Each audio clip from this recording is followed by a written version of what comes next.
Hello everyone. या व्हिडिओमध्ये आपण निदान स्थान बघणार आहे. निदान स्थानमधले 8 चॅप्टर जे की मॅक्झिमम 35 ते 40 मिनिटमध्ये आपण ते कव्हर करू. मागच्या व्हिडिओमध्ये आपण सूत्रस्थान बघितलं होतं. आता इथे निदानमध्ये पहिला ज्वर निदान अध्याय, त्यामध्ये स्वज्वरा एव जायंते सज्वरा एव म्रियंते प्राणी, म्हणजे जन्माच्या आणि मृत्यूच्या वेळी ज्वर असतो. निदान पंचक सांगितलेलं आहे यामध्ये, म्हणजे इन शॉर्ट यामध्ये अर्धत निदान सांगितलेले. निदानचे पर्याय सांगितलेले. हेतू निमित्तायतम कर्ता करणम प्रत्यय समुत्थानम निदानम इत्यर्थानंतरम तत्त्रिविधम सात्मेंद्रिय संयोग प्रज्ञापरात परिणामश्चेती. हे निदानचे प्रकारचे असते, 3 प्रकारचे असते. आता तर रोगांचे प्रकार सांगितलेले आहे, जे की रोग कशामुळे होतात, ह्या निदानामुळे होतात. मग ते सांगितले आग्नेय, सौम्य, वायव्य म्हणजे वातस, पित्तस, कफस आणि राजस, तामस, राजस आणि तमस जे की मानसिक आहे, आणि आग्नेय पित्त जे की शारीरिक आहे. आता पित्त प्रकोपाशिवाय शरीरामध्ये तापमानात कष्ट, ज्वर पित्तप्रधान रोग हे होत नाही, म्हणून ज्वर पित्तप्रधान रोग आहे. आता आग्नेयानंतर कफच रोग पण आहे, त्याच्यानंतर तो वातच पण आहे. तर मग स्थान कुठे त्याचा आमाशयामध्ये, ज्वर आमाशयापासून होणारा रोग आहे, म्हणून ते कफाचे स्थान आमाशय, म्हणून तो कफच पण आहे. आता व्याधीचे पर्याय तत्र व्याधिरामायोग गदातंको यक्ष्माज्वरो विकारो रोग इत्यनर्थांतरम. निदानपंचक तस्य उपलब्धिर्निदानम पूर्वलिंगम उपशय संप्राप्तित. निदानपंचक सांगितलेले आहे निदान पूर्वरूप उपशय संप्राप्ती. तत्र निदानम कारणम इत्युक्तम अग्रे. निदानची इन्फॉर्मेशन दिलेली आहे की ज्या द्रव्य गुणकर्मामुळे यामुळे दोष प्रकोपित करून रोग उत्पत्तीची कारणं होतात, त्याला निदान असे म्हटले जातं. In short cause, in short etiology. आता कारण पण याला म्हणतात, पण निमित्त कारण, बाह्य कारण, साक्षात दोष वैषम्य हे रोगाचे निकटचे कारण आहे. म्हणजे याच्यामध्ये 2 प्रकार पडतात, सन्निकृष्ट विपृष्ठ. सन्निकृष्ट म्हणजे जवळचं, विपृष्ठ म्हणजे दूरचं. आता सन्निकृष्ट कोणता आला, मग दोष वैषम्य वगैरे, विपृष्ठ म्हणजे काय, आगंतुज वगैरे. आता इथे सांगितलेले हेतुभेदाने निदानचे प्रकार सांगितलेले, कारणाचे प्रकार हेतुभेदाने, जे की सन्निकृष्ट, विकृष्ट, अभिचारी, प्राथमिक हे 4 प्रकार या साधनेंद्रियाचा प्रज्ञापरात परिणाम, जे की दिधृती, स्मृती, विभ्रंश करतात. आणि दोषभेद, व्याधिभेद, उभय हेतू. बाह्य आणि आभ्यंतर हेतूमुळे होणारे व्यंजक हेतू, उत्पादक हेतू. व्यंजक म्हणजे फक्त निमित्त कारण, आणि उत्पादक म्हणजे मेन रिझन. आता इथं दोषभेदाने परत प्रकार पडतात निदानचे, ते की प्राकृत, वैकृत, अनुबंध, अनुबंध्य, साम, निराम, अशा प्रकारचे गतिभेद, आणि दोषभेदाने प्रकृती, विकृती असे टोटलीचे 14 प्रकार पडतात. आता इथं सांगितले निदानचे कारण, मधुकोष्टिकेनुसार सेती कर्तव्य ताको रोगोत्पत्ती हेतू निदानम. हे फक्त श्लोक इम्पॉर्टंट आहे, आला ते MCQ येऊ शकतो. पूर्वरूपम प्रागुत्पत्ती लक्षण व्याधी. हे पूर्वरूपची व्याख्या आहे की रोग उत्पन्न होण्यापूर्वी जे लक्षण देतात त्याला पूर्वरूप असे म्हणतात. पूर्वरूपमध्ये 2 प्रकारे पडतात, सामान्य आणि विशिष्ट. सामान्य म्हणजे काय की ज्यामध्ये रोगजनक हेतू वात कळत नाही, वाताचे का पित्ताचे का कफाचे, फक्त नॉर्मल साईज दिसतात, त्याला मग सामान्य. आणि ज्यामध्ये कळतात ते म्हणजे विशिष्ट पूर्वरूप. फॉर एक्झाम्पल वातज्वरामध्ये जांभया, जुंभार्थ्यर्थम समीरणात, हे श्लोक पण येऊ शकतो. हे वातज्वराचं लक्षण आहे. आता राजयक्षमामुळे, खाद्यपेयामुळे अकारण तृण, केश, माशी, किडे पडतात, अदोषाचे पूर्वरूप आहेत, हे की त्याला म्हणतात सामान्य पूर्वरूप. आणि नंतर काय, रूपमध्ये काय, प्रादुर्भूत लक्षणम, पुनर्लिंगम, तत्रलिंगम, आकृती लक्षणम, चिन्हम, संस्थानम, व्यंजनम, रूपमित्यंतरम. आता रूप म्हणजे लक्षण, म्हणजेच लिंग, आकृती, लक्षण, संस्थान, व्यंजन हे त्याचे सिम्पटम दिलेले. आता त्याचे 2 प्रकारे परत काय म्हणजे लक्षण आणि चिन्ह. आता लक्षण म्हणजे काय की रोगाला विचारून केले जे समजतात ते लक्षण, सिम्पटम. सायन्स म्हणजे काय, जे की वैद्य स्वतः बघतो, इन्स्पेक्शन परकशन करून, जे ऑस्कल्टेशन करून ते बघू शकतो. चिन्हाला म्हणतात. त्यामध्ये काय, हे सब्जेक्टिव्ह सायन्स, हे काय ऑब्जेक्टिव्ह सायन्स आहे.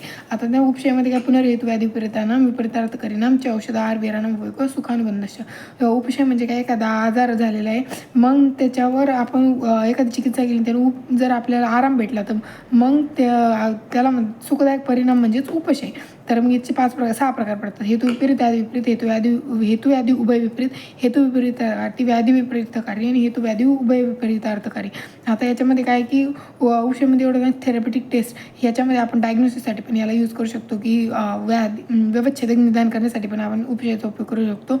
आता इथे सांगितले ज्ञात रोगामध्ये चिकित्सेसाठी उपशयाचा वापर करतात, आणि अज्ञात रोगामध्ये व्याधी निदानासाठी, म्हणजे व्याधी ज्ञानासाठी, म्हणजे व्यवच्छेदक निदान चिकित्सेसाठी उपशयाच्या उपयोगावरून 6 प्रकार पडतात. आता हे 6 प्रकार कशावरून पडतात, चिकित्सेच्या उपशयाच्या उपयोगावरून. आता इथे प्राकृतिक चिकित्सा म्हणजे नेचर केअर, आणि विनापी भेषज व्याधी त्या देव निवर्तते, हा एक विचार मानून विकसित केलेल्या चिकित्सा पद्धतीला प्राकृतिक चिकित्सा असे म्हणतात. आता इथं सांगितलेले परत की याच्या 18 भेद पडतात चिकित्सा. ह्या 6 प्रकारांना आहार, विहार आणि औषध यांच्या सोबत जर हे केलं, कंबाईन केलं, त्यांच्या परत 18 भेद पडतात उपशयाचे. तर मग आता इथं 18 प्रकारच्या चिकित्सा पद्धती सांगितलेल्या आहे पुढं, ज्या की ह्या सांगितलेल्या आहे. आता हेतू विपरीत काय, समम शमयती, हे समान समानाला शांत करतो. विषस्य विषम औषधम, हे पण लक्षात ठेवायचं आहे. आता नाही का, हेतू विपरीत म्हणजे काय, शीत आणि कफ ज्वरामध्ये आपण उष्ण औषधं देतो. श्रमजन्य लोकांना आपण मांजरच देतो. दिवसा झोपल्यामुळे जो कफ प्रकोप होतो त्याला रात्रीचं जागरण सांगतो. व्याधी विपरीतमध्ये काय की अतिसार असेल तर आपण स्तंभनाची औषधं देतो आणि उदावारतात प्रवाहन करायला सांगतो. हेतू व्याधी उभय विपरीत म्हणजे काय, वातच शोथामध्ये वातहर औषधं आणि शोथहर औषधं. वात कफजन्यकरमध्ये वात आणि पित्त, वात आणि कफ घन औषधी देतो. स्निग्ध पदार्थ सेवन आणि दिवसा झोपणे यामुळे उत्पन्न तंत्रेमध्ये वृक्ष आहार आणि रात्रीचे जागरण सांगतो.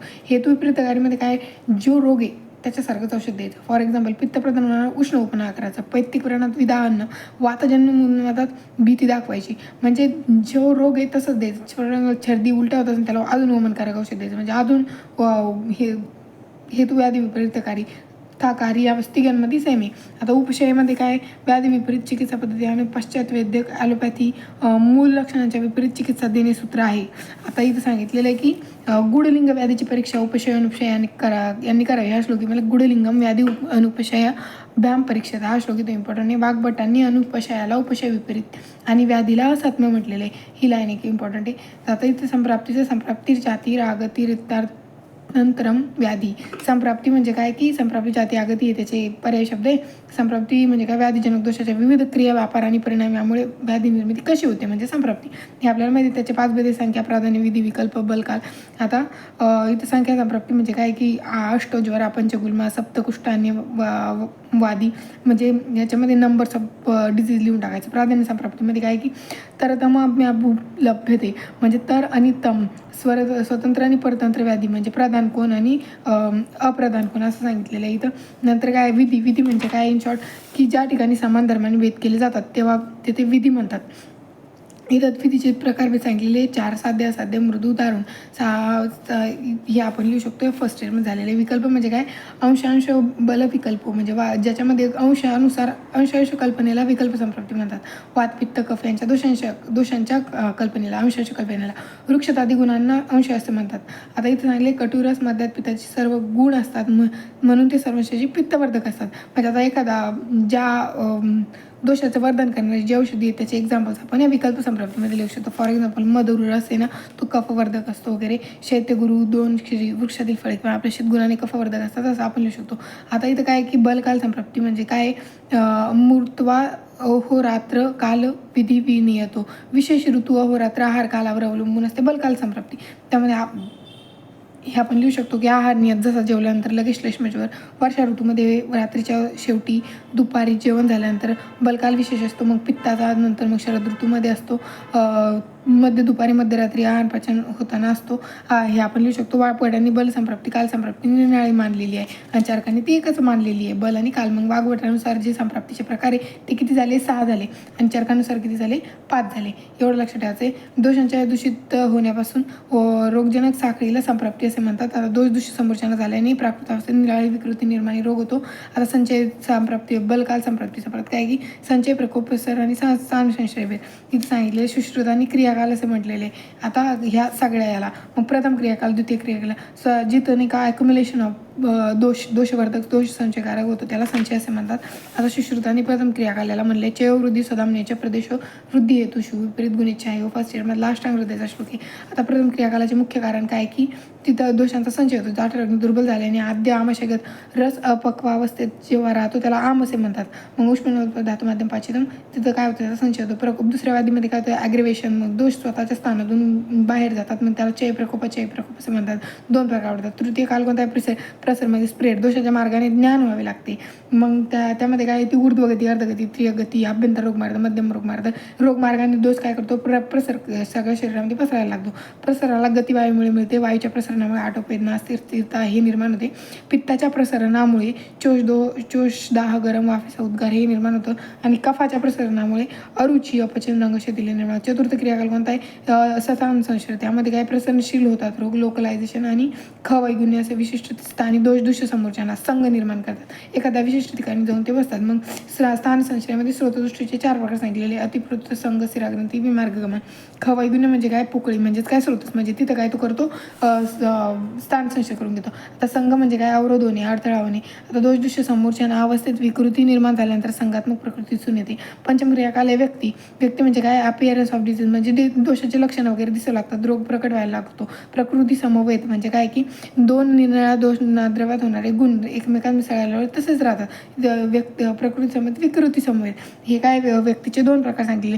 प्रकृती समेत म्हणजे काय की 2 गुण एकमेकांत तसेच राहतात म्हणजे प्रकृती समेत. विकृती समेत काय? स्वाभाविक गुणांचा त्याग करून त्यांना एक वेगळाच गुण तयार होतो, मग त्याला म्हणतात विकृती समवेत.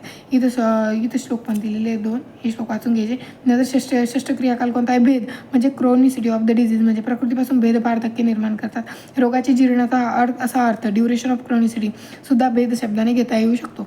आता इथं काय सांगितलेले? रोग परीक्षेची 5 साधने सांगितलेली, तेच निदान पंचक, तेच लिहून यायचे.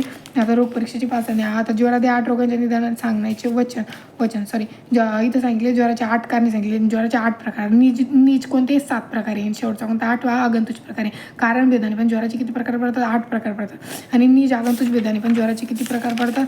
8 प्रकार पडतात. परत विधी भेदाने ज्वराचे शरीर आणि मानस म्हणजे अधिष्ठान भेदाने 2 प्रकार पडतात. आणि आश्रय भेदाने परत ज्वराचे किती प्रकार पडतात? 7 प्रकार पडतात. रस, रक्त, मांस, मेद, अस्थमाचे शोधन. कारण भेदाने 8 प्रकार पडतात. इथं सांगितलेले. आता इथं वातच, पित्तच, कफ, संधिवात, निज जे व्याधी आहे ते कशामुळे होतात? मध्ये वातामुळे होतात ना. अग्नीला बाहेर घेऊन शरीरात पसरवतो. वात ज्वराची संप्राप्ती वगैरे सांगितलेली. आता वर्षा ऋतूमध्ये येतो वात ज्वर येतो, शरद ऋतूमध्ये पित्त ज्वर येतो.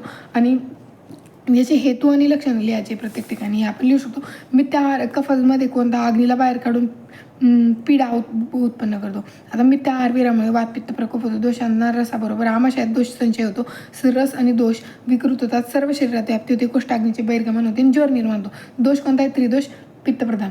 दुष्य कोणता आहे? कोष्ठाग्नी आणि रस. अधिष्ठान कोणता आहे? आमाशय आणि सर्व शरीर. आमाशय कफाचं स्थान आहे म्हणून ज्वराचं पण स्थान आहे. कफ ज्वराची लक्षणे सांगितलेली. इथं कोणती गरम पदार्थांची इच्छा होते. त्वचा यामध्ये पांढरू किंवा अंगावर पांढरे पुरळ वगैरे उठतात. इन शॉर्ट जेल कफाची लक्षण तेच लिहून यायचे. द्वंद्वज आणि संधिपातक ज्वरामध्ये काय की ऋतुव्यापत, अतियोग, मिथ्यायोग याच्यामुळे होतात. संसर्जन कर्म पर्वत प्रदेशात राहणे आणि कृत्रिम विषाच्या सेवनाने होतात. जे द्वंद्व ज्वर त्याची लक्षणे काय की यामध्ये दोघांची लक्षणे घ्यायची. परत कोणची? वातच, पित्तच, कफज आणि वात कफज यांची. आगंतुक ज्वर कोणते? अभिघातज, अभिशंगज, अभिशापज, अभिचारज जे सांगितलेले. अभिचाराचे ज्वर, अभिशापज ज्वर तिन्ही दोष संबंधित. अभिशंगज ज्वर वात पित्ताशी संबंधित. मध्ये अभिघातज जो ज्वर आहे तो दुष्ट रक्ताश्रित वायूशी संलग्नित असतो. कोणता? अभिघातज. अभिशंगज ज्वर वात पित्ताशी संबंधित असतो. आणि अभिचारज ज्वर, अभिशापज ज्वर हे 3 दोषांशी संबंधित असतात. हे पॉईंट इथे इम्पॉर्टंट लक्षात ठेवायचे. फक्त हे पॉईंट इथं लक्षात ठेवायचे की अभिघाताचा ज्वर जो आहे रक्ताश्रित वायूशी संलग्नित असतो. अभिशंगत ज्वर वातपित्ताशी संलग्नित असतो. अभिचारत, अभिशारत 3 दोषांशी संबंधित असतो. आता इथं सांगितलं विषम ज्वराचं सांगितलेलं आहे थोडंसं की विषम ज्वर निदान आणि संप्राप्ती. आरंभापासून अल्पदोष, ज्वरोत्कृष्ट दोष, मिथ्या आहार दोषाचा प्रकोप होतो. धातूमध्ये संशय होतो. विषमारंभ, विषमक्रिया, विषमकालाने ज्वर निर्माण होतो. नीच ज्वर होतो. नंतर विषमक्रिया, विषमकालाने ज्वर आणि आगंतुक ज्वर निर्माण होतो. आता आगंतुक ज्वरमध्ये काय सांगितलेलं आहे की पर स्वभाव धातू वैषम्य, भूत जीवाणूंचा संघ झाल्यामुळे. विषम ज्वराचे इथं प्रकार सांगितले गेले. संतत, सतत, अन्य दिशक, तृतीयक, चतुर्थक, रस, रक्त, मांस, मेद, अस्थि, मज्जा याच्यामध्ये धातुआश्रय करतात. संतत म्हणजे काय? 7, 10, 12 दिवस. वातच, पित्तच, कफ सांगितलेलं आहे. यांचं ड्युरेशन ज्वरवेग इम्पॉर्टंट आहे. सततमध्ये काय 2 वेळा येतो. अन्य दिशकमध्ये 1 वेळा येतो रात्र आणि दिवसातून. तृतीयकमध्ये 3ऱ्या दिवशी ज्वरवेग येतो. चतुर्थमध्ये 4थ्या दिवशी ज्वरवेग येतो. निज ज्वर आणि आगंतुक ज्वर मध्ये ड्युरेशन सांगितलं. मिथ्या आहार होतो. अभिघातज, अभिशंगज कारणांनी होतो. अभिचाराज पण त्यामध्ये प्रथम वातादी दोष प्रकोपित होऊन मग ज्वर येतो. पहिले दोष प्रकोप होतात आणि इथं काय होतं? पहिले वेदना होते मग ज्वर उत्पन्न होतं. कारणानुसार अनेक प्रकार पडतात. दोषभेदाने 7 प्रकार पडतात. दोषानुसार चिकित्सा असते आणि कारणानुसार चिकित्सा असते. देवापाश्रय, युक्तिपाश्रय दोन्ही चिकित्सा करतात. इथं फक्त युक्तिपाश्रय चिकित्सा केली जाते. आता इथं सांगितलेले की ज्वराची सामान्य पूर्वरूपे वगैरे सांगितले. आता इन शॉर्ट आपल्याला ताप आल्या याच्या पहिले जे सिम्पटम्स दिसतात ते इथं लिहून टाकायचे. थकवा येतो, अंग जड होतं, जांभळ्या येतात, तोंडाची चव जाते, सहन होते, अरुची म्हणजे मलाधारण, चंदनादी लेपाने त्याचं हे करायचं. बरं वाटतं आपल्याला. ज्वराचा लक्षणाचा उपसंहार कुठे मागं केलेला आहे आपण वाताची पित्ताची कफानुसार. आता ज्वराच्या पूर्वापासून करण्याची चिकित्सा सूत्र. पूर्वावस्थेतच करण्याची चिकित्सा सुरू आहे. हलका अर्ध्याचा उपवास करायला हवा, म्हणजे लंघन चिकित्सा ही श्रेष्ठ चिकित्सा आहे. स्नेहस्वेदन परीक्षा अवलंबन हे सांगितलेलं आहे. परत पंचकर्म सांगितले. जीर्ण ज्वरात घृताचे मधु हा इम्पॉर्टंट SQ आलेला आहे की तूप सर्व ज्वरांत वापरणे उत्तम ठरते, कारण घृत स्निग्ध असल्याने वाताचे शमन करते, शीतवीर्य असल्याने पित्ताचे शमन करते, आणि कफनाशक औषधींसोबत जर मिक्स केलं तर कफाचे पण शमन करते. मग घृत हितकारक आहे जीर्ण ज्वरामध्ये. घृत त्रिदोष शामक आहे, तर घृत स्निग्धत्वाने वायू शमन करते, शीतवीर्याने आपलं पित्त शमन करते, आणि कफग्न औषधींसोबत सिद्ध करून घेतलं तर कफाचे सुद्धा शमन करते. आता सर्व स्नेहांमध्ये घृत श्रेष्ठ आहे, तर आपल्याला मग या स्नेहानाध्यामध्ये बघितलेलं आहे. आता दुसरा अध्याय आहे की रक्तपित्त निदान अध्याय. इथं रक्तपित्ताचे निदान आणि संप्राप्ती सांगितलेली. रक्तपित्ताची निरुक्ती काय? संसर्गालो हित प्रदूषणालो हित गंधर्वर्णानुविधानाच पित्तम लोहित पित्तमित्ता चक्ष ते. आता रक्ताबरोबर पित्त मिसळले आणि रक्त दूषित होतं, त्यामुळे काय होते? पित्तालाच रक्तपित्त असे म्हणतात. आता रक्तपित्ताची सांगितलेली पित्तवर्धक निदान पित्त प्रवाह विहार घेतल्यामुळे होतं. अश्रुज पित्त संयोग होतो, दोषाचा गंधवर्णाचा रक्त आणि पित्त एकत्रित होतं. ऊर्ध्व मार्ग, अधो मार्ग आणि उभय मार्गामध्ये जे होतं तो रक्तपित्त होतं. मग दुष्टपित्ताने काय होतं? ते रक्त बाहेर यायला लागतं. मग ऊर्ध्व, अधो आणि उभय मार्गाने दूषित रक्तस्राव लागतो. दोष कोणता आहे? पित्त. दूषित कोणते? रक्त. अधिष्ठान नासा अक्षी अस्य ऊर्ध्व मार्गामध्ये, अधो मार्गामध्ये गुदमेट्र योनी, आणि उक्त मार्ग सर्व रोमकूप उभय मार्गामध्ये. रक्तम च पित्तम च समास, रक्तम च तत्पित्तम कर्मधारय समास. सॉरी तर रक्तपित्ताची नियुक्ती सांगितलेली त्याला रक्तम च पित्तम च आणि रक्तम च पित्तम हे दोन सांगितले. सामान्यात गंधवर्णयो पित्तासारखा त्याला गंधवर्ण प्राप्त होतो रक्ताला, त्यामुळे रक्तपित्त व्याधी निर्माण होतं. रक्ताची पूर्वरूपे सांगितलेली तर विदाह, जळजळ होणे, तोंडातून लाळ करणे, दाखल डोळ्यांना पाणी येणे, शरीरात दाव होणे, डोळ्यात निघणारी घाम, इन शॉर्ट पित्ताची लक्षणे लिहून यायची. उपद्रव काय त्याचे उपद्रव सांगितलेले श्वास, कास, ज्वर, अतिसार, शोष, पांडू, स्वरवेदी. रक्तपित्ताचे मार्ग सांगितलेले कोणते? उभय, अधो आणि तिर्यक मार्ग. मग इथं सांगितलेले की वात आणि कफदोषांची वाढ होते. वाताच्या संसर्गाने खालच्या मार्गाने, कफाच्या संसर्गाने वरच्या बाजूने, आणि दोन्ही मार्गाने जर जायचं नंतर ते कुठून होतं? उभय मार्गाने. कफ आणि वातांचा दोन्हीचा जर संसर्ग असेल तर. आता इथं ऊर्ध्वगत रक्तपित्ताचे साध्य आहे. उदरगतीचे साध्य विरेचन आणि त्याची चिकित्सा होते, म्हणजे याची अपोजिट चिकित्सा करायची असते. ऊर्ध्वगत रक्तपित्त असेल तर विरेचन करायचं, अधोगत असेल तर ते याप्पे जे त्याची की आपण वमन चिकित्सा करावी लागते. आणि उभय मार्गी जे ते की असाध्य आहे, चिकित्सा वमनाने अथवा विरेचन होऊ शकत नाही. आता मतितार्थ असा आहे की ऊर्ध्वक रक्तपित्तामध्ये कफ आणि पित्त संसर्ग असतो. ऊर्ध्वक रक्तपित्त अधोक रक्तपित्ताने वात आणि कफ संसर्ग असतो. आणि विरेचनम पित्तहाराणाम याच्यामुळे आपण ऊर्ध्वकची साध्य सांगितलेले आहे. अधोकमध्ये काय असं वात आणि पित्त असतो, त्याच्यामध्ये काय असल्यामुळे काय होतं? मधुर रस वात आणि पित्त दोघांचे शमन करू शकतो. प्रतिमार्गमच्या हरणम रक्तपित्त विधी येते. सिद्धांत अधोक रक्तपित्तात वमन केल्यामुळे वेग थांबू शकतो आणि परंतु वमन हे पित्ताचे अथवा वाताचे शमन करू शकत नाही. उलट ते शक्यता होऊ शकते की वाढू शकतं, त्यामुळे आपण हे अधोक रक्तपित्ताचे की आपे मानले. आता इथं सांगितलेले रक्तपित्ताचे चिकित्सा सूत्र: संतर्पण, अपतर्पण, मृदू मधुर शीत कषाय रसयुक्त औषध आहाराने शरीरावर पडलेले परिषेक, अवगाहन, संसर्शन, वमन आदी उपचारांनी चिकित्सा करावी. इन शॉर्ट त्याला काय तर ऊर्ध्वक रक्तपित्ताच्या साध्यतेची कारणे विरेचन दिले जाते. पित्ताच्या शमनासाठी विरेचन श्रेष्ठ आहे. आणि ऊर्ध्वगम कफ संसृष्टम हे सांगितलेले मधुर औषधसुद्धा तिक्त आणि कषाय रसाच्या औषधांबरोबर योगवायी होते, म्हणून ऊर्ध्वक रक्तपित्त साध्य मांडलेले. आता इथं अधोक रक्तपित्ताची याप्यता काय की पित्त शमन करण्यासाठी वमन श्रेष्ठ उपाय नाही. कारण रक्तपित्तामध्ये सहचारी वायू असतो, त्याचे शमन करण्यासाठी वमन हीन आणि फायदेशीर नसणारे होते. कषाय तिक्त रस औषधे पित्तशामक असून सुद्धा ते रोगात योग्य होत नाही, कारण वातवर्धक असतात, म्हणून अधोक रक्तपित्तामध्ये वाताचा पण संसर्ग असतो, त्यामुळे ते याप्य. आणि उभयगत जे ते की असाध्य सांगितलेले मधुर रस कफकारक असतो, तिक्त कषाय रस वातकारक असतो, आणि उरलेले आम्ल लवण कडू पित्तकारक असतात. आणि याच्यामध्ये काय असतं की विरुद्ध मार्गाने दोष निवारण करण्याचा नियम आहे, पण वात, कफ आणि यांचा अनुबंध असल्याने उपयुक्त होईल असे कोणतेही संशोधन नाही. संनिपाताच्या स्थितीमध्ये सर्व दोष शामक औषध असायला हवे. आता इथे सांगितलेलं आहे की साधारण रोगाच्या असाध्यतेची कारणे: प्रेष्य उपकरण, रोगाचा अधीर, चिकित्सकाच्या अप्राप्ततेमुळे, असाध्य व्याधीजनक अधर्मामुळे किंवा उचित चिकित्सा न केली गेल्यामुळे रोग असाध्याची सीमा ओलांडून असाध्याच्या स्तरावर जातो. म्हणजे साधारण रोग जरी असेल तर तो असाध्य का बरं होतो? प्रेशर म्हणजे परिचारक नसल्यामुळे, डॉक्टरच उपलब्ध नाही, त्याच्यासाठी औषधच नाही आहे, रोगच धीर धरत नाही, रोगीच धीर धरत नाही. नंतर चिकित्सकाच्या अपात्रतेमुळे, म्हणजे चिकित्सक तेवढा हुशारच नाही. असाध्यतेची अन्य कारणे सांगितले. लक्षणांवरून रक्तपित्ताचे असाध्यत्व. लक्षणांवरून रक्तपित्ताचे असाध्यत्व कसे की पांढरे रक्तपितात पडणारे जे रक्त आहे काळे निळे इंद्रधनुष्याच्या रंगाप्रमाणे असले व असर धुतल्याप्रमाणे जर असले तर तो असाध्य होऊन जातो. स्राव अतिशय दुर्गंधयुक्त असला, मांस धातू जडला असेल, रोगाचे बल क्षीण झाले असेल तेव्हा तो असाध्य होते. त्या प्रत्याख्यता सांगितले. चिकित्सा निषेध केव्हा करायचा? जेव्हा याप्य रोगाचे प्रत्याहार, योग्य औषध व्यवस्था, त्याला जिवंत ठेवण्याचे काम केले पाहिजे. साध्य रोग असेल त्यावेळी दक्षतापूर्वक सर्व चिकित्सा करायच्या. पण जर का त्याच्यामधून इंद्रधनुष्ययुक्त रक्त वगैरे परत असेल वेगवेगळ्या रंगाचे, त्या कपड्यावर डाग पडला तो निघत नव्हता, त्या चिकित्सा करायची नाही. तर या बॉक्समध्ये तेच सांगितलेलं आहे सगळ्यामध्ये. आता इथं काय की तृतीय अध्याय गुल्मनिदान अध्याय. गुल्ममध्ये काय सांगितलेले? 5 प्रकार आहे. वाताची गुल्म, पित्ताची गुल्म, कफज गुल्म, सन्निपात गुल्म, रक्त गुल्म. याच्यामध्ये निदान स्थान गुल्माचे 5 प्रकार, चिकित्सा स्थानामध्ये गुल्माचे 8 प्रकार सांगितलेले. हे एवढं लक्ष ठेवायचं. आता पंचनिदानामध्ये गुल्माच्या 5 भेदांचे ज्ञान कसे? वाताची गुल्मामध्ये काय होतं की वात प्रकृतीची व्यक्ती ज्वर व मनविरेचन अतिसारामुळे क्षीण होऊन वातकारक आहार सेवन केल्यामुळे होतं ते वाताची गुल्म. इथे संप्राप्ती सांगितलेली आहे की वात प्रकोप आहार विहार केल्यामुळे वात प्रकोप होतो, महास्रोतसांत प्रवेश होतो, आमाशय पाकवश आणि उदरामधील एखाद्या भागात गोळा होणे, जवळच्या कोष्ठकामध्ये प्रामुख्याने शुद्रांत्र आणि वापामध्ये पीड होतो आणि मग गुल्म तयार होतो. आता इथं दोष सांगितलेले. वाताची प्रधानता दुष्य, निराश्रय, अधिष्ठान म्हणजे याचा आश्रय नाही कुठंच. आता पार्श्व, हृदय, नाभी, बस्ती हे वाताचे गुल्माचे अधिष्ठाने, स्रोतस, महास्रोतस, आमाशय पाकवश. वाताच्या गुल्माची लक्षणे काय? शहारे आणि अंगमर्द, मनेशूल, शंखशूल. वायू गुल्माचा आकार मोठा तर कधी लहान असतो, म्हणजे हे आपण डायरेक्ट मनाने ठोकू शकतोय काही पण. पित्ताच्या गुल्मामध्ये काय की कृश असलेली व्यक्ती ज्यावेळी आंबट, खारट, चमचमीत, तिखट आहार घेते, त्यामुळे भाज्या पालेभाज्या कडगुणामध्ये हिंडते फिरते, त्यामुळे तेव्हा पित्ताचे गुल्म होतं. त्यामध्ये काय मग कंठामध्ये दाह होतो, जळल्याप्रमाणे दाह वेदना. वायू प्रकोप पित्ताला आमाशय येते का? उदरवक्ष कंठामध्ये दाह निर्माण करतो, गुल्मामध्ये दाह होतो. आता इथं घाम येतो, अंगवली चिंब होते, शरीर गळून गेल्यामध्ये मूर्छा वगैरे होता. वाताच्या गुल्माची स्थाने हृदय, बस्ती, दोन्ही कुशी, नाभी आहे. पित्तज आणि कफज गुल्मामध्ये बस्तीमध्ये होत नाही. पित्तज आणि कफज गुल्म बस्तीमध्ये होत नाही. आता इथं की हे पॉईंट इम्पॉर्टंट लक्षात ठेवायचा.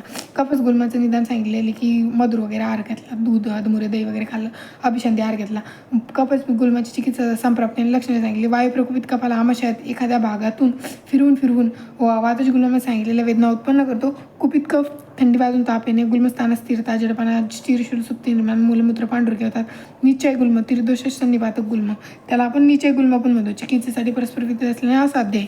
आता रक्ताची गुल्म कोणता आहे? फक्त गर्भाशयामध्ये होते, केवळ स्त्रियांमध्ये होतो, आर्तवाच्या रुद्धतेमुळे होते. रक्ताच्या गुल्माचे निदान काय की परस्वाधीन असल्यामुळे, अशिक्षिततेमुळे, स्वधर्मामुळे ती मलमूत्राधिकांची वेग आढळते स्त्री, त्यामुळे काय होते? प्रसूतीनंतर फार काळ जातच ऋतुमती असताना वात प्रकोप आहार विहार केल्यामुळे, त्यामुळे काय होतं? रक्ताची गुल्म होतं. रक्ताची गुल्माची संप्राप्ती येते. इथं काय? वात प्रकोप आहार विहार म्हणजे रक्ताची गुल्म कशाचा प्राधान्य? वाताचं प्राधान्य. वायू मुखात प्रवेश करून आर्तवाला रुद्ध करतो आणि झालेले आर्तव पोटात वाढते, पोट फुगते. इम्पॉर्टंट पॉईंट काय होता इथं की पित्ताची आणि कफाची गुल्म बस्तीमध्ये होत नाही, वाताची गुल्म बस्तीमध्ये होतो. आता इथं रक्ताची गुल्माचे लक्षणं वगैरे सांगितले. स्तनमंडल, ओठ, डोळ्यावर झापड मळमळणे, ते काळसर पडतात वगैरे. स्त्रीची गुल्मस्पंदन पावतो. अनुभव नसणारे लोक, स्त्री गर्भवती नसूनही तिला गर्भिणी समजतात. हे काय म्हणजे जेव्हा स्त्रीच्या गर्भाशयात गुल्म होतो. आता अर्बुद, विद्रदी आणि गुल्म यामधलं डिफरन्स. इथं काय? कफाचा दिक्के, इथं काय? वाताचा दिक्के, इथं काय? पित्ताचा दिक्के. वात, पित्त, कफ, गुल्म, विद्रदी, अर्बुद. गुल्म काय? निराश्रय. याच्यामध्ये त्वचा, रक्त, मांसमेद हे आणि याच्यामध्ये मांसमेद रक्त मुख्यतः त्वचा आणि मेदपणे येतं. याच्यामध्ये शरीरात कोणत्याही भागामध्ये होऊ शकतो. अर्बुद, विद्रदी कुठे होऊ शकतो? फक्त अस्थि, गुद, प्लिहा, यकृत, हृदय, नाभी म्हणजे बाह्य आणि आंतरविद्रदी. हे आंतरविद्रदीचे स्थाने बाह्यमध्ये, त्वचा, मांसमध्ये होऊ शकतो. गुल्म काय?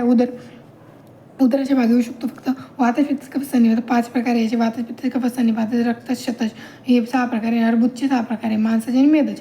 वातपित्त, कफ आहेच, मांसास आणि मेदस्रावमध्ये. अल्पपिडाने पिकणारे विशालाकृती खोल मांसात निर्माण होतो. ह्यो वरतीच तयार होतो. पिडायुक्त असतो. याला ॲप्सिस म्हणतात, याला ट्युमर म्हणतात, याला ॲबडॉमिनल लंब म्हणतात. हे पिकत नाही, हे ज्या आकारात कमी असतं, लहान असतं, आणा वगैरे होतात. इथं गुल्म आंतरविद्रती. गुल्म काय आहे की निराश्रय असतो, त्याला मूळ नसते. आंतरविद्रती कसं रक्तरस मांस असल्यामुळे मूळ असते. आणि याचा दोष स्वतः गुल्मरोग उत्पन्न करतात. यामध्ये विद्रतीचा मांस असल्यामुळे विद्रती मांस शोणीत मध्ये असतो. विद्रतीचे पचन होते, गुल्माचे पचन होत नाही. दोषाश्रय असतो, इतर रक्त मांसाश्रय असतो. स्थिर असतो, अचल आणि संचारी असतो. उग्र स्वरूपात कदाचित वाढ होऊ शकते, याची वाढ यथास्थिती होऊ शकते. आता याच्यामध्ये रक्तज गुल्म आणि गर्भ. आता रक्तज गुल्म जो असतो तो ह्यो क्वेश्चन येऊ शकतो. रक्तज गुल्म पिंडाकार स्पंदन असतो, याच्यामध्ये स्पंदन नसतं. अंगसहित स्पंदन, नियतकालिक स्पंदन असतं. गुल्माच्या स्थान परिवर्तनामुळे उशिराने स्पंदन होते. सशुल स्पंदन असतं, याच्यामध्ये त्रास होतो. याच्यामध्ये त्रास होत नाही गर्भामध्ये. नियमित क्रमाने व गतीने प्रतिमास वृद्धी होते, याची वाढ होत नाही. याची वाढ अनिश्चित असते, कधी पण होते, वाढ होऊ पण शकते, नाही पण शकते. 10 महिन्यानंतर पण राहतो, 10 महिन्यानंतर निघून जातो. स्टेथोस्कोपमध्ये गर्भाचे स्पंदन ऐकू येतात, याच्यामध्ये ऐकू येत नाही. गुल्म आणि शूल होतो. शूल दोघांमध्ये पण होतो.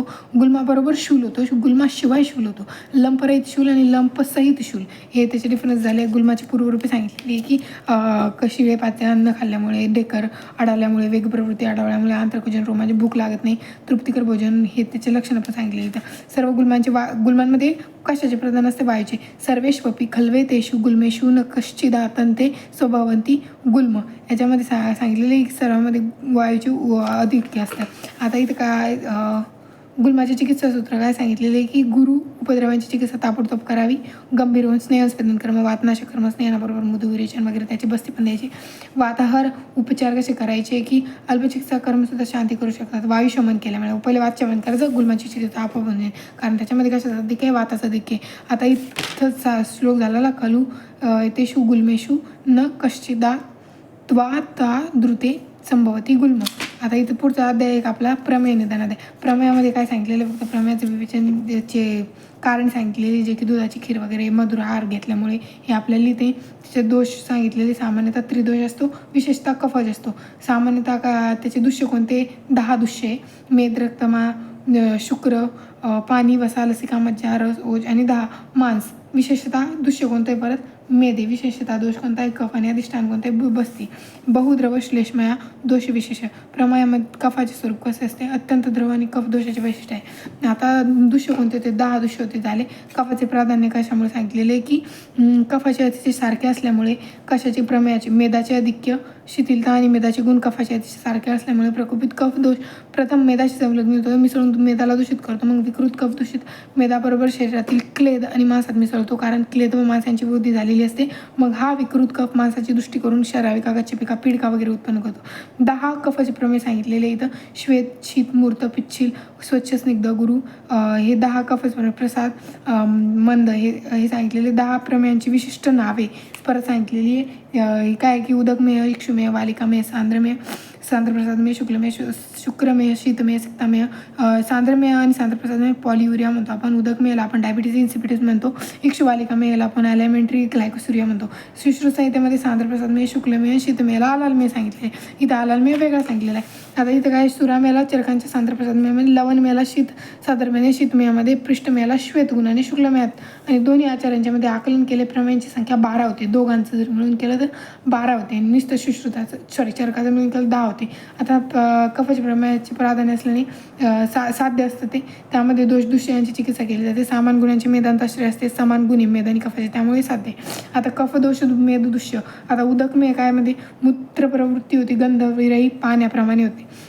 इक्षुवालिकामेयामध्ये काय होते? शीतल, चिकट, गडूळ होते. सांद्रमेयामध्ये घट्टसर आणि चिकट होते, स्वच्छ होतो. सांद्रप्रसादमेयामध्ये. शुक्लमेयामध्ये काय होतं? वारंवार मूत्र प्रवृत्ती होती. शुक्रमेयामध्ये वीर्यासारखी किंवा वीर्यमिश्रित मूत्रप्रवृत्ती होते, याला स्पर्मॅच्युरिया म्हणतात. शीतमेयामध्ये अत्यंत मधुर शीत मूत्रप्रवृत्ती. वाळूच्या कणाप्रमाणे सिक्तामेयामध्ये होते.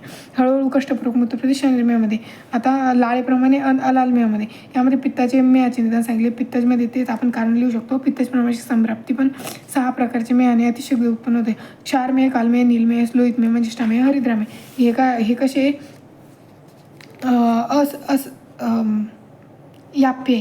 आता याप्पे क्षार आम्ल लवण कटू विस्र उष्ण या पित्ताच्या 6 गुणांवर हे पित्त 6 प्रमेय कफच प्रमेयाप्रमाणे असतात. आता कफ आणि पित्त यांचा संसर्ग सन्निकृष्ट दोन्ही अर्थदृष्ट्या विचार केल्यास पित्तस्प्रमाची याप्यता सांगितली. तर पित्तस्प्रमेय संस्कृत दोषाच्या अष्टष्टाय मेद असते, त्याचा अष्टस्थान पण मेद असते आणि पित्तदोष आणि मेददोष दोघांची चिकित्सा परस्पर विरुद्ध असते म्हणून ते याप्पे. मग आता इथं काय झालं की क्षारमेय कसं असतं की क्षारगंध वर्ण वगैरे असतं त्याच्यामध्ये आणि स्पर्श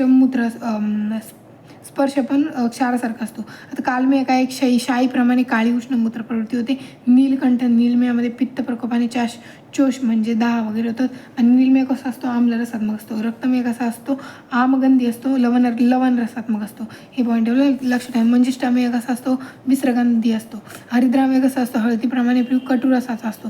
रस लक्षात ठेवायचा एवढ्या याच्यामध्ये. वातच प्रमेयाचे निदान काय सांगितले इथं 4 प्रकारचे वातच प्रमेय सांगितलेले जे की असाध्य सांगितलेले आणि इथं ते असाध्य कापड सांगितलेले की वातच प्रमेय गंभीर मज्जादी धातूंनी दूषित करणारे दोघांची चिकित्सा विरुद्ध असते.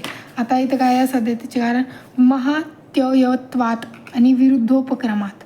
याचा अर्थ असा आहे की वातदोष अतिशय शक्तिमान जेव्हा शरीर धातू क्षीण होतात तेव्हा वायू शीघ्रकारी असल्याने विनाशकारी असतो. वातच प्रमेयामध्ये विरुद्ध चिकित्सा पण करू शकतो. वासामेय मज्जामेय अस्थिमेय मधुमेहाला आपण डायबिटीस मेलायटिस असं म्हणतो. मूत्र कषाय मधुर असतं आणि मधुमेह असतात तो गॅस साध्य असतो. मस्तवाल हत्तीप्रमाणे मोठ्या प्रमाणात मूत्रप्रवृत्ती. हस्तीमेय मज्जामेयामध्ये काय वारंवार मूत्रप्रवृत्ती होते. वसामेयामध्ये काय चरबी मिसळल्यासारखी मूत्रप्रवृत्ती होते. तिन्ही दोषांच्या प्रमाणे होणाऱ्या 20 प्रमेयांचे वर्णन आपण केले इथं. आता इथं काय की कफच प्रमेय सांगितलेले, चरकानुसार 10 सांगितलेले, सुश्रुतानुसार पण 10 सांगितलेले, पण दोघांची मिळून काय होते 12 होते. सगळ्यांनी 10 सांगितलेले स्पेशली इंडिव्हिज्युअली.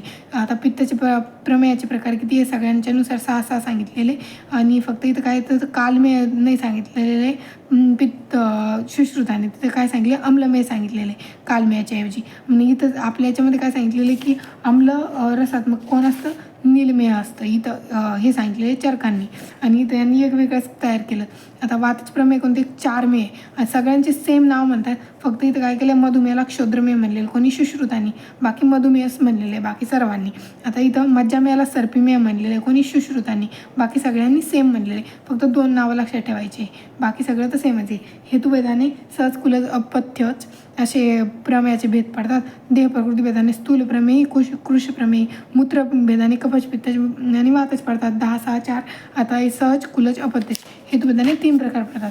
परत इथं सांगितलेले प्रमेयाचे पूर्वरूपे वगैरे सांगितलेले की केसात जटा होतात, 3 दोष प्रकोपित होतात, तोंडाला गोडवा वारंवार ताण लागते, मूत्र दोष दिसून येतो, झोप अधिक येऊ लागते, सुस्ती होते, मलांची वाढ होते, शरीराच्या कच्च्या मांसाप्रमाणे गंध येऊ लागतो. आता इथं प्रमेयाचे उपद्रव सांगितलेले की शरीराचा दाह वगैरे होऊ लागतो, शरीर दुबळे होते, भोजनाची इच्छा होत नाही, ताण अधिक लागते, मांस कुजून पुटकुळ्या आणि अलर्जी विद्रती होतात. आता इथं सांगितलेले परत प्रमेयापासून संरक्षणाचे साधन शारीरिक श्रमोत्पादक काम वगैरे करायचे. याच्यामुळे आपण बघू शकतो गावाकडच्या लोकांना प्रमेयवादी मॅक्झिमम प्रमाणात होत नाही. कोणाला होतो तो बसून काम करणाऱ्या लोकांना होतो. म्हणून शरीर धातू समप्रमाणात ठेवणारा आहार सेवन करायचा जो की फक्त ऑर्गॅनिक आहार घ्यायचा. समजा कुष्ठकारक 7 उपद्रव्ये सांगितलेली. आता त्याला सप्तद्रव्य संग्रह पण म्हणतो आपण. त्यामध्ये 3 दोष येतात आणि 4 दोष येतात. त्वचा मांस रक्त लसिका आणि 3 दोष वात पित्त कफ. याला मी असं लक्षात ठेवलेले रमा लता. म्हणजे लता म्हणजे लसिका त्वचा आणि रमा म्हणजे रक्तमांस. आता कुष्ठ प्रकार 3 दोष असतात. कोणतीही गोष्ट एकाच्या दोषाच्या प्रकोपाने होत नाही. अनुबंध आणि स्थानानुसार वेदना होतात. आता सर्व कुष्ठांची जरी समान असली तर इथं डायरेक्ट हे सांगितलेले चरक संहितेनुसार कुष्ठाचे 7 प्रकार पडतात. सुश्रुतनुसार पण 7 पडतात. महाकुष्ठ सांगितलेले आणि क्षुद्रकुष्ठाचे 11 प्रकार पडतात सगळ्यांनुसार. सुश्रुतनुसार फक्त 10 प्रकार पडतात. आता इथं काय वातच पित्तच कफज, पित्त कफज आणि वात कफज आणि त्रिदोष हे सांगितलेले. यामध्ये ह्या सिक्वेन्सनं हेच नाव लक्षात ठेवा. कपाल उंदंबर मंडल कौम KUM ऋषिजो पुंडरिक सिद्धम काकनक रूपासिका. याला असं लक्षात ठेवलेलं मी रूपासिका रूपासिका ह्या सिक्वेन्सला लक्षात ठेवायचं. कारण हे वातच पित्तच कफच वात पित्त कफच कफाचं त्रिदोष. आता इथं क्षुद्रकुष्ठ सांगितलं 11 एक कुष्ठ चर्मकुष्ठ किटी विपादिका अलसक दद्रू चर्मदल पामा विस्फोटक शतारू विचर्चिका. याला पण लक्षात ठेवायची ट्रिक होती ती मी निदानचं जेव्हा लेक्चर घेईन तेव्हा सगळ्याला आता आठवत नाही. एकदोषाचे 3 आहे, द्विदोषाचे 3 आहे आणि त्रिदोषाचे 1च आहे. त्याला 7 प्रकारचे झालेत. क्षुद्रकुष्ठामध्ये प्रकोप दोषांची लक्षणे अल्पांशाने होतात आणि असंख्य विध आहे, म्हणजे असंख्य कुष्ठ आहे बा असं. आता त्याच्यामध्ये सिद्म आणि दद्रू हे वरच्या धातून त्वचा मांस असतात, म्हणजे वरचे वर होतात सिद्म आणि दद्रू. आता क्षुद्रकुष्ठ मानले पाहिजे. धातूंवर प्रभाव दाखवू लागतात तेव्हा ते महाकुष्ठ होऊ लागतात. धातूंवर प्रभाव दाखवतात तेव्हा ते महाकुष्ठ, आणि जर वरच्यावर होतात ते क्षुद्रकुष्ठ. आता कुष्ठाची पूर्वरूपे सांगितलेली इथं. सामान्य कारण काय कुष्ठाचं की संतर्पण अपतर्पण भोज्यक्रमाने किंवा नियमाने सेवन करीत नाही. मधुकाक एखाद्या दोषाचा अतियोग मिथ्यायोग झाला, एखाद्या पंचकर्माचा अतियोग मिथ्यायोग झाला. परत काय की भरपूर खाऊन मैथून व्यायाम कडकुनाचे सेवन करते. त्वचा लसिका रक्तमांस 4 दोष शिथिल होतात. दुषे प्रकृती झाले 3 दोष एखाद्या स्थानात आश्रय घेतात आणि त्वचाला त्या दुष्यांना दूषित करतात. कोणते दोष?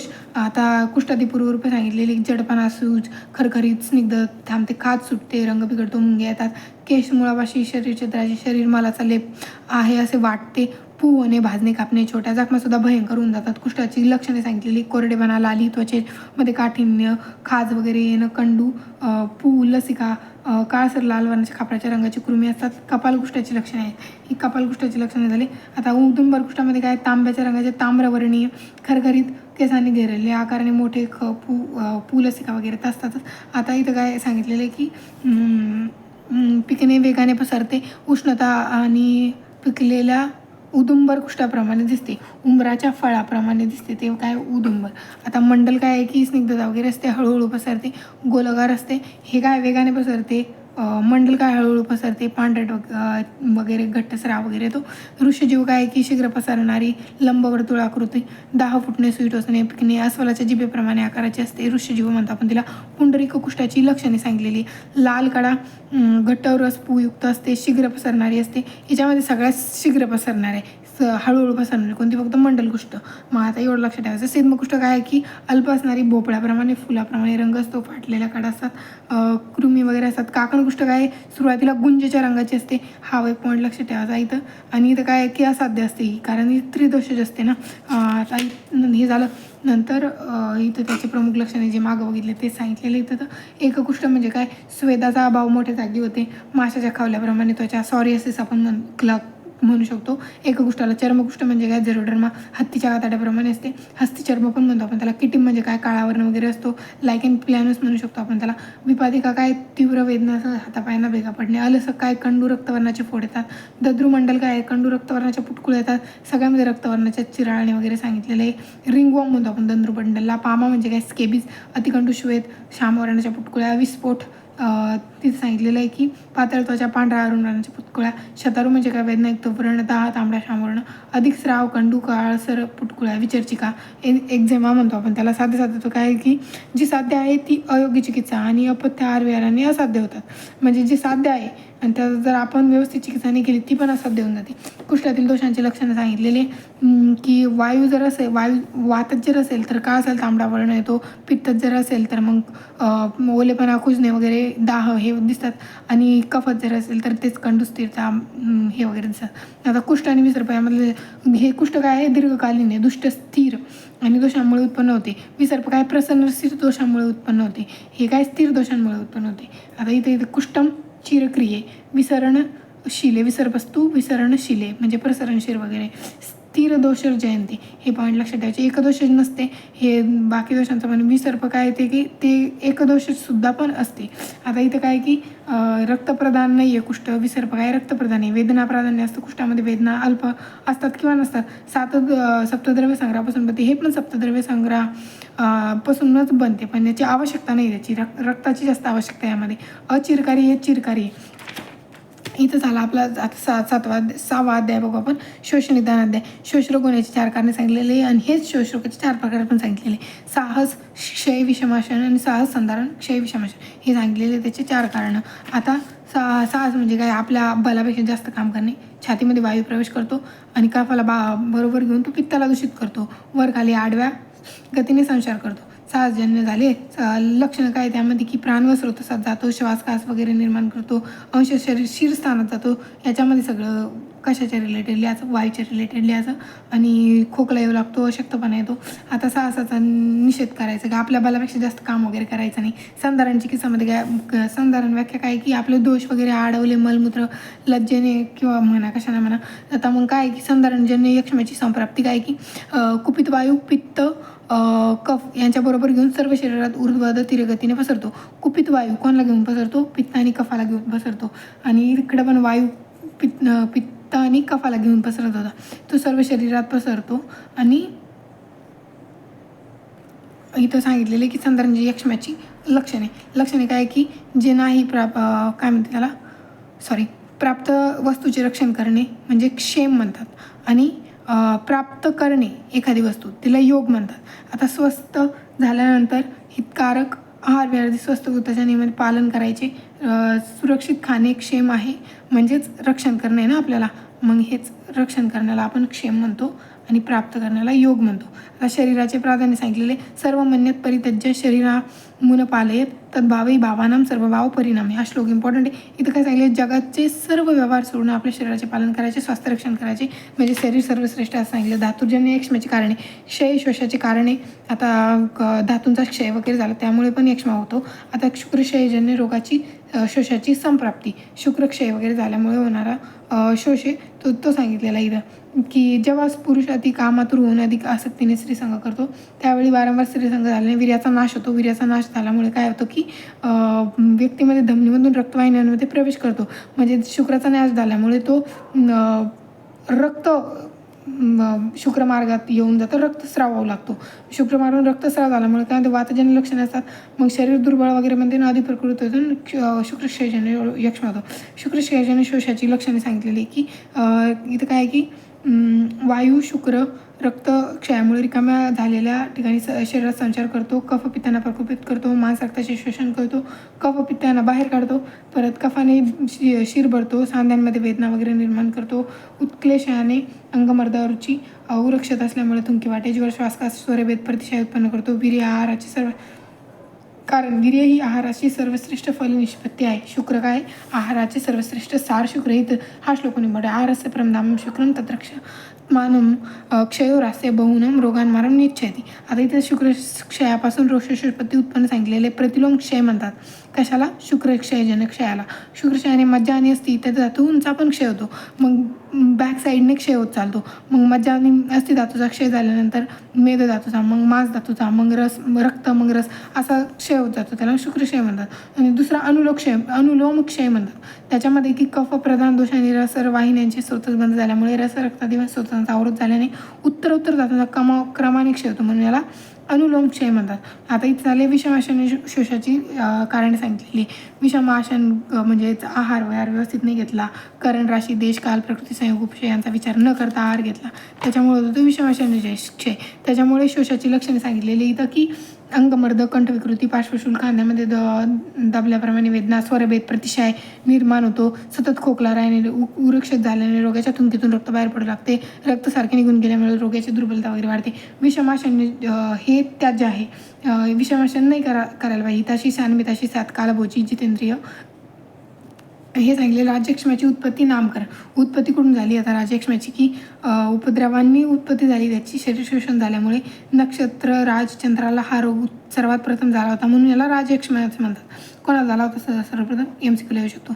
आता नक्षत्रात चंद्राला. विप्रकृष्ट हेतू वेगावरोध क्षय साहस विषमाशने. क्षयमध्ये काय म्हणतो? शुक्रक्षयामुळे होतो तो क्षय आणि वेगावरोध म्हणजे वेग वगैरे अडवल्यामुळे.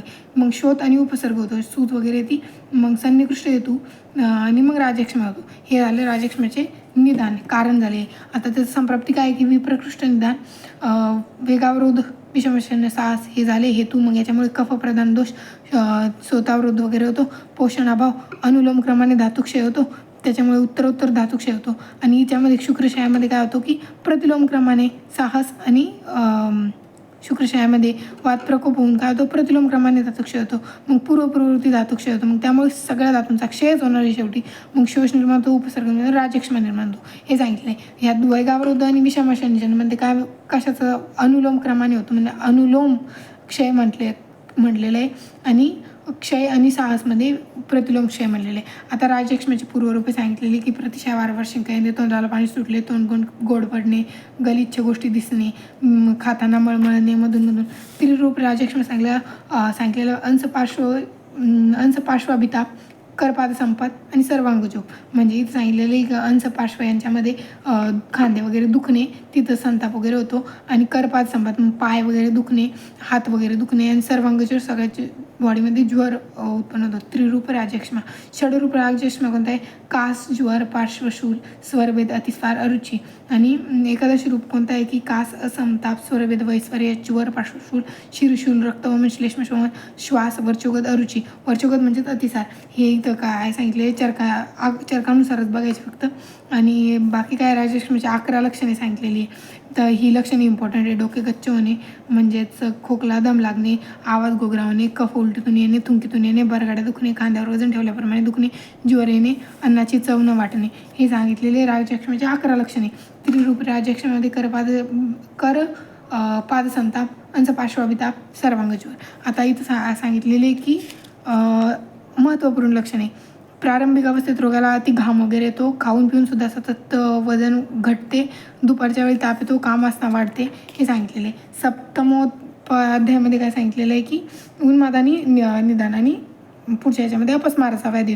टाईप्स ऑफ इन्सेनिटी त्याचे 5 प्रकार पडतात. वातज, पित्तज, कफ, सन्निपातक, आगंतुज. आणि याच्यामध्ये काय की प्रकोपित दोष कोणता असतो? इथं संप्राप्ती सांगितलेली आहे की दोष प्रकोप होतो, अल्पसत्व व्यक्ती, हृदयविकार होतात, मन व स्रोतसात व्याप्ती होते, चित्तविभ्रम आणि उन्माद रोग. याच्यामध्ये दोष कोणता आहे? वातप्रधान, पित्त, कफ, शारीर दोष, रजतम, मानस दोष. आणि वातप्रधान असतो उन्माद. दृश्य काय? मन आहे, अधिष्ठान काय? मन व स्रोतस, बुद्धिनिवास, हृदय, मस्तिष्क.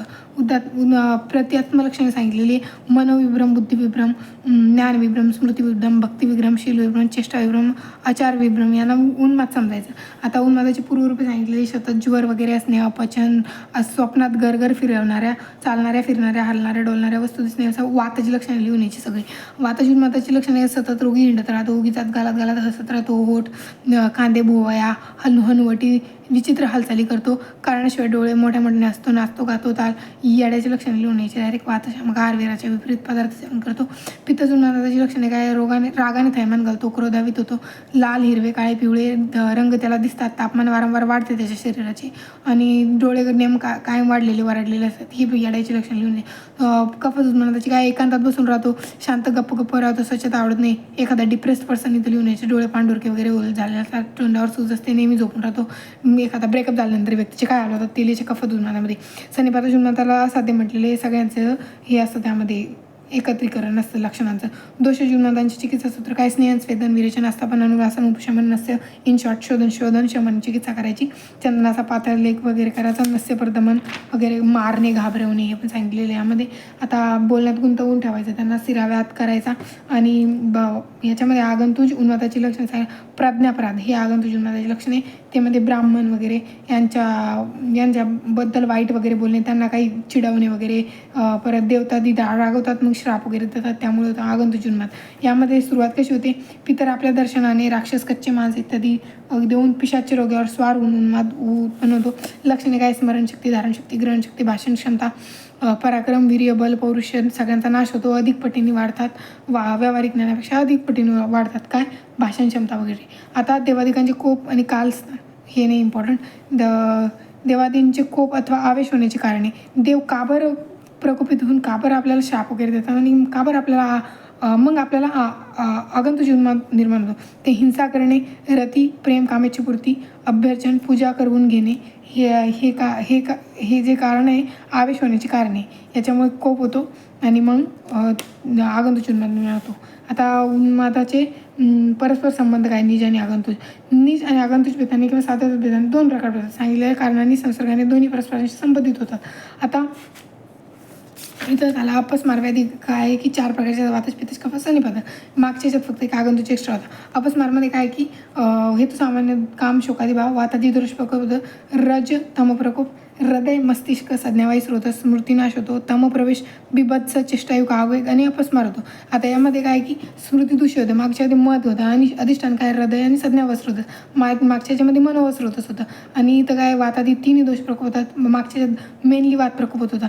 स्मरणशक्ती बुद्धी मन विकृत झाल्यामुळे तोंडातून फेस होतो, ही प्रत्येक लक्षणे त्याची. अपस्माराची पूर्वरूप काय डोळे वेगवेगळे वाकडे होते, तोंडातून लाळ वगैरे करू लागते, रुचकर लागत नाही, छातीत आवाळलेपणे, अंगदुखत, शरीर दुर्बल, मंद, कापले जाणे. उन्मादाची अपस्माराची लक्षणे सांगितलेली इथं. झटके येतात, डोळे बाहेर दिसतात, लगेच सावध होणे, रोगाचे अस्थिर वगैरे.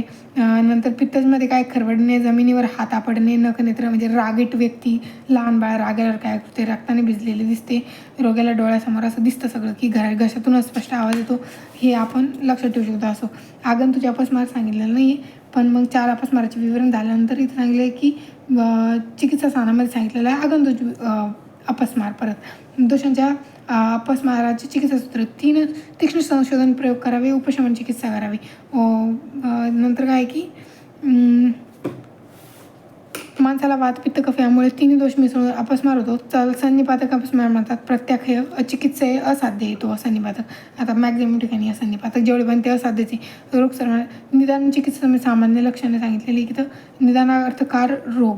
रक्तपित्ताने ज्वर निर्माण होतो, ज्वर रक्तपित्तामुळे शोष रोग निर्माण होतो. प्लीहा वाढल्याने उदररोग निर्माण होतो, उदराने शोथ निर्माण होतो, अशामुळे उदरविकार होतात. आणि उदरविकारामुळे काय होतात, परत इथं सांगितलं होतं की शोथ निर्माण होतो. आता इथं काय कासामुळे क्षयरोग होतो आणि शोषामुळे क्षय होतो, हे एवढं लक्षात ठेवायचं. निदानार्थ करू MCQ येऊ शकतं. आता इथं काय पीडाजनन रूपी रोगार्थ, रोग उभयार्थ, रोग एकार्थ, दुसऱ्याला रोगाला उत्पन्न करून. रोग उभयार्थ म्हणजे काय पीडाजनन रूपी रोगार्थ आणि दुसऱ्या रोगाला उत्पन्न करतो त्याला रोग एकार्थ म्हणतात. आता रोग एकार्थकारक आणि उभयार्थकारक. दुसरा एखादा रोग उत्पन्न करून दुसऱ्या रोगाचे कारण होऊन स्वतः शांत होतात. दुसऱ्या प्रकारचे रोग एखादा दुसरा रोग उत्पन्न स्वतःसुद्धा राहतात. इथं त्याला म्हणतात रोग उभयार्थकारक. आणि स्वतः नाही शिवून दुसरा रोग उत्पन्न एकार्थकारक, त्याला असं म्हणतात. हे 2 पॉईंट एवढे लक्षात ठेवायचं येऊ शकतं. MCQला आलं तर. व्याधी संकर आलेलं आहे. याच्यामध्ये काय की एवं कृच्छ्रतमा नृणा दृश्यते व्याधी संकरा. याच्यामध्ये आमातिसारात स्तंभन औषध दिल्यावर मलस्तंभित होऊन शूल आदमान इत्यादी निर्माण करतो आणि एका रोगापासून अन्य रोग उत्पन्न होत असल्याने उदाहरण प्रतिशय आणि कासापासून राजचष्म्याची उत्पत्ती होते. मानवात मोठ्या कष्टसाध्य व्याधींचा संकर होतो. आता चिकित्सेचे निर्दोष स्वरूपे एक रोग शांत होऊन पण दुसरा रोग निर्माण होतो, त्याला म्हणतात व्याधी संकर सांगितलेले. आता रोगांची कारणे आणि रोगांचा संबंध, रोग लक्षणे. रोगाचे साध्य आपण लिहू शकतो. साध्य सुखसाध्य, कृषसाध्य, असाध्यमध्ये अपचिकित्सा प्रत्याख्य हे फर्स्ट इयरमध्ये झालेलं आहे. आणि इथं आपलं निदान स्थान संपलं 50 मिनिट्समध्ये. याच्यानंतर आपण विमान स्थान बघू. Thanks for watching and like to subscribe to the channel and share with your friends.